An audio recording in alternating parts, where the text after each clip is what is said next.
I'm in Baltimore right now. I'm like, well, what's my city known for? This the this, this the dirt bike capital. Yes, it is. So I'm like, okay. Undisputed, by the way. I'm like, let me get a dirt bike. Yeah. But mind you, like I said, I'm from the county, so I buy my dirt bike, but I'm from the county, so I'm riding it around Owens Mills, and I buy my dirt. When I bought my dirt bike, I didn't even know how to ride. Like I'm learning how to ride it. The guy in the gym again, just walking around. Exactly. So I knew it was illegal, but I didn't know like I was gonna be getting chased every single day. I'm in Owens Mills riding learning how to ride and getting chased at the same time. I'm like, y'all post those wheelies, y'all post y'all swerving through traffic. Y'all don't post when the police trying to hit your back tire and that part. So I'm like, what I get myself into? I'm like, it's too late. I done already bought this shit. I'm like, let's keep it going. So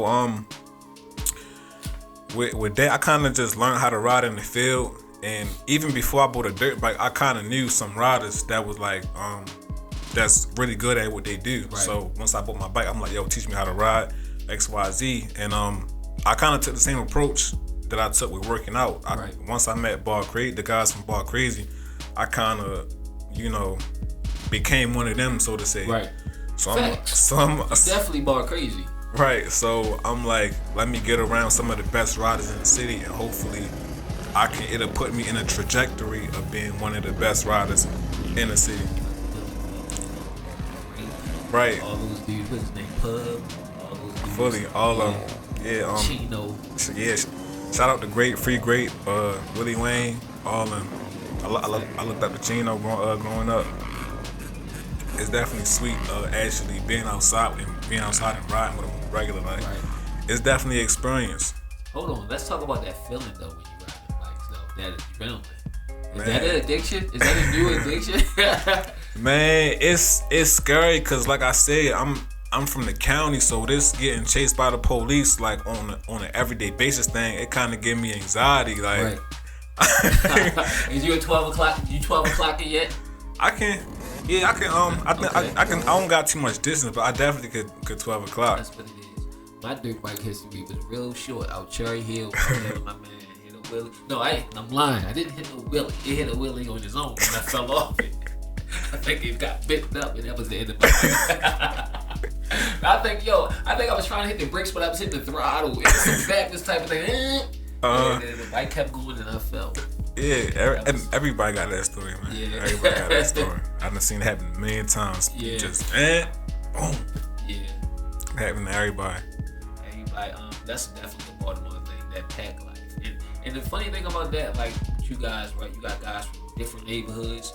It can be few neighborhoods, but everybody put that aside when they get on those bikes. Yeah, definitely. It definitely unite the community. Like I said, it's a dirt bike cab. I done seen dudes come over from France. I remember one guy came from France. He didn't even speak English, and he was riding amongst the pack. So like. Even Javante Davis rode with the pack a few times. Like when people come to the city, it's almost like I'm not gonna say a tourist attraction, but when certain people come to the city, that's what they want to see. They want to tap in. Yeah. Do you think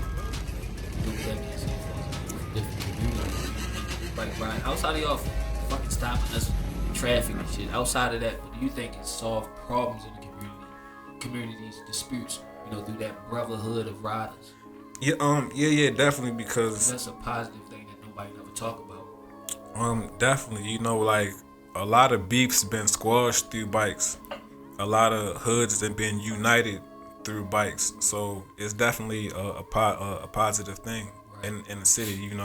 You might have guys from different neighborhoods having disagreements, but on Sunday, we gotta come together and ride as one. That's awesome. It's especially when it's a lot of this, not all, but some of the beef like just be he say she say anyway. Right. So it's like let's just put that to the side and just ride. Well, how do you feel about like the legends like a Willie Wayne and his crew, like when they being like the first guys put stuff up on the internet? Making tapes and stuff like that. I binge watched that stuff. At one time on my one Instagram, I was following all them dudes, watching everybody ride the bikes, because like it's addictive. Exactly, it's addictive. Fully. It's entertaining. Because even if you don't ride, like you can feel it, you know. And if you from Baltimore It in hit the different. summertime and you outside and people riding them bikes and they coming through, like everybody stop. And, and you know what's crazy? There's always a handful of people that you know. And then like that one dude to pull over on the bike, speak to everybody because this is his neighborhood. This is the route to where everybody going. You know what I mean? So that's a dope thing. And it's definitely a Baltimore tradition that goes back. Definitely. Yeah, shout out to Willie Wayne. You know, I feel like he one of the definitely one of the pioneers in what's going on and kind of paved the way and even kind of keep stuff together. A lot of times when I'm outside and somebody bike might it was yesterday, somebody bike blew up. You know, Wayne the type of person that he'll, you know, try to do what he could do to keep everybody on the same page. So, you know, to see that, to see him like unite the city in a way, you know, is definitely inspiring. And it's just like I feel as though people like Wayne is important because I look at it like, imagine if it wasn't a Willie Wayne, like it'd be chaos. It'd hit Bikelife. It hit different if it wasn't a Willie Wayne. So it's like, you know, shout out to him. Even another like one thing I like that Wayne do, he on Instagram live a lot when we outside. It have been times where I'm trying to come out, I'm trying to meet up with the pack, but nobody answering their phone because everybody popping willies, everybody talking to the girls, nobody on their phone with it. Yeah. But Wayne on live. So you know where the pack is. Wayne on live, son. So I'm riding around the city like, okay, they right here, like, you know. All right, I got another question. So who takes it? So, all right, so like how does it go when it's time to record? Right, because there's always somebody going across the viaduct, banging a wheelie or something like that. Like, what is those conversations? Yo, take my phone. Yo, when we get to the viaduct, yo, I want you to record me X, Y, Z, ABC. You know what I mean? Because everybody got good footage. Everybody. You know what I mean? Yeah, so how the footage thing go, how I realized, I mean, so me, I'm knowing I'm not the best rider. I kind of just started riding, so I'm like, let me get the good footage because everybody's so focused. It's a lot of riders focused on, you know, wheeling and swerving through traffic. So I'm like, I'll just pull my camera out, and then when I see somebody swerving past me, I'll just start trailing them with the camera and get that good shot. Yeah. So like, all right, so how does this work? Is it like when the first part of the head of the pack, they stop and block traffic, then like that each head at each intersection stops the traffic? It's kind of like, so we kind of got a little route. Yeah. And I mean, yeah, like the first whoever in the front, like once it's almost like a how can I put it? Because it's definitely orchestrated. It's organization there. It's definitely orchestrated. So if the light green, we going through. But if it's light red, you know, we might have like 2-3 guys like hold the traffic, so we can go through. Right. You know, everybody hate that, especially if they only wait somewhere. But we get it. It's a Baltimore thing. We used to it. Yeah. I'd rather have that than the crime. You know what I mean? Exactly. All right. So what is there any negative parts of bike life in Baltimore? Yeah, definitely. I was scared to ride in the city at first because when I got my bike, people like, man, don't ride in the city. You gonna get your bike stolen. You know, they be robbing, they be shooting, they be killing. Bet bike, you gonna get hit. Right. X, Y, Z. So it's a front door to bike life and it's a back door. Like I done watched videos on YouTube riders saying that they got their bikes stolen like at gunpoint. Right. So it do get real. But it's not the pack, dude. But I'm pretty sure that bike that gets stolen probably find its way back into the pack because it's Baltimore and you got the internet and then like everybody knows. You know what I mean? So it's circles. Yeah. So it is circles within the group. Right. Exactly. And that go back to people like Willie Wayne. Willie Wayne is the type of person that he can get a bike back. Right.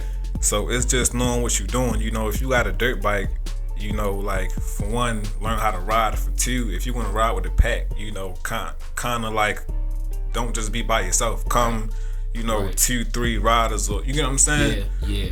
Like kind of, so it's rules to the shit. Right. Like you gotta know at least somebody. Well, you already knew guys that rolled in the pack. Right. So that's you wasn't by yourself because these are street dudes. Yeah, this Baltimore City. Right, it's Baltimore City. Buyer beware. You know right, what I mean? And it do get shiesty, like, cause mind you, I bought my bike out of the dealership, so it's brand new. Like it's a brand new bike, you know. So you could like in a rich part of Maryland, like Prince George or you know, whatever the rich counties is, like you got a dirt bike out there, it's just a toy. Like it's like a Huffy. You're not getting harassed on it. Right. So what happens like when a bike gets taken by the police? when a bike get taken by the police, can you get it back? Yeah, you definitely get it back because it's something you pay for. I mean, as long as you got the paperwork, as long as you got a title, you can get it back. If it's stolen and you don't got no paperwork, then that bike just over with. But in a situation like mine, for example, if I get my bike took, if they're gonna take it to the pound, they might give you the runaround to get it back. They might say it's on police hold for whatever reason, but that's just something so they can hold on to it for longer. They make you pay longer for the storage. Right, exactly. So they might say it's on police hold because some crime get committed on these bikes. So they might say, oh, this bike was involved in the shoot, this bike was involved in that.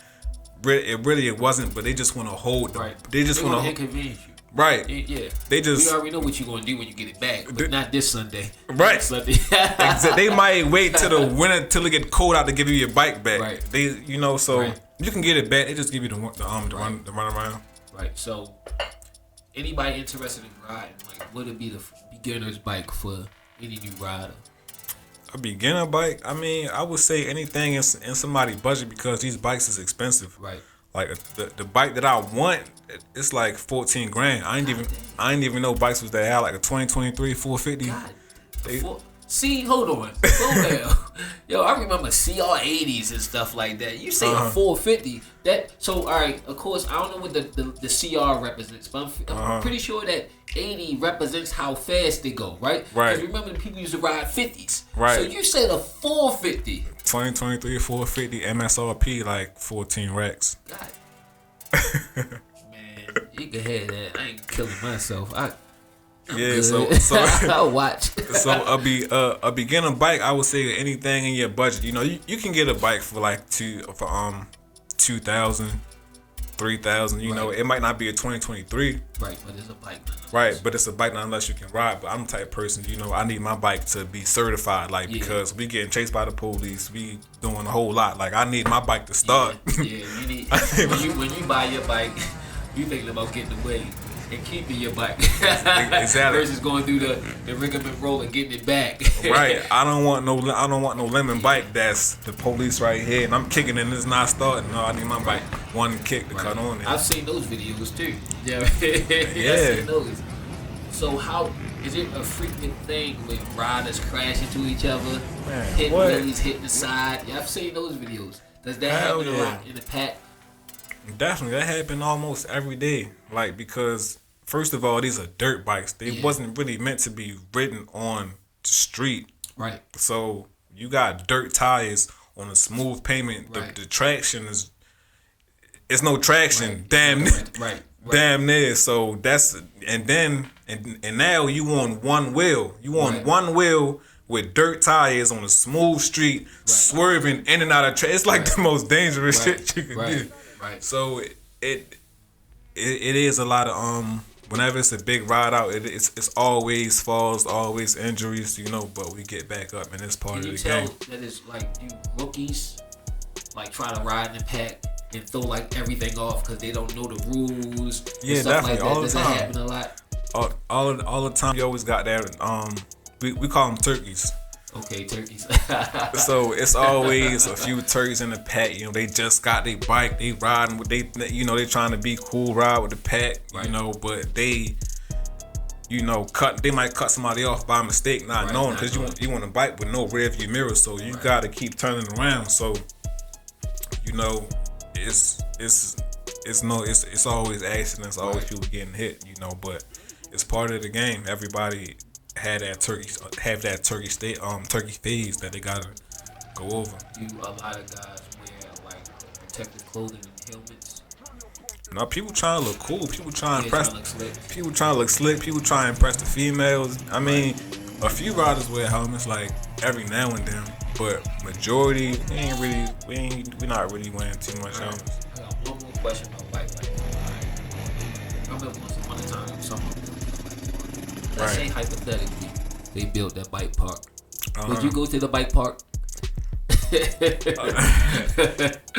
It all depends. If I feel, is my opinion, if they were to build a bike park, it would have to make sense, and they would have to create like an audience thing. Like, we can have a bike park and do competitions and do our thing. Right.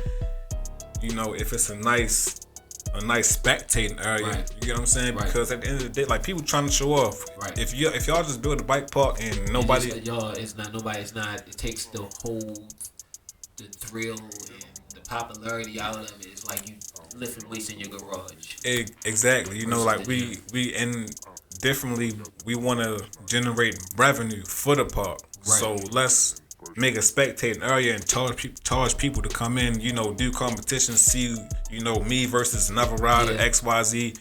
$20 at the door. You know, generate some type of revenue to keep it going. That makes sense. You know what I mean?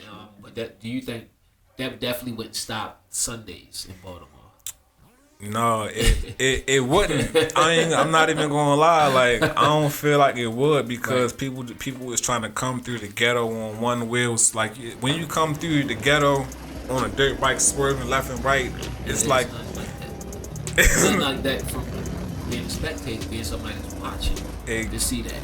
Exactly, you know. And then it's like, everybody is going and going. Like how long is that pack? It is taking them 10 minutes to pass. 10 whole minutes to pass. That's a long pack. And not only that, so like then you got the cars in the middle of the pack. The people hanging out the windows and they turning real fast. And then they look like they about to fall over. Do the police ever bother the cars in the middle of the pack or they safe in the middle of the pack? Because they're violating traffic laws. So I'm pretty sure it'd be a little different for vehicles versus the bikes. I mean, yeah, it depends. Sometimes they do bother the cars because the cars is like disobeying the traffic too. But at the same time, it's so much going on. Right. So like it's like what y'all gonna do? Y'all gonna pull this car over, or y'all gonna try to hit somebody off their bike, or y'all gonna try to focus on the bikes or focus on this petty traffic ticket? Right. So I guess they weigh it in the balance and just let them go.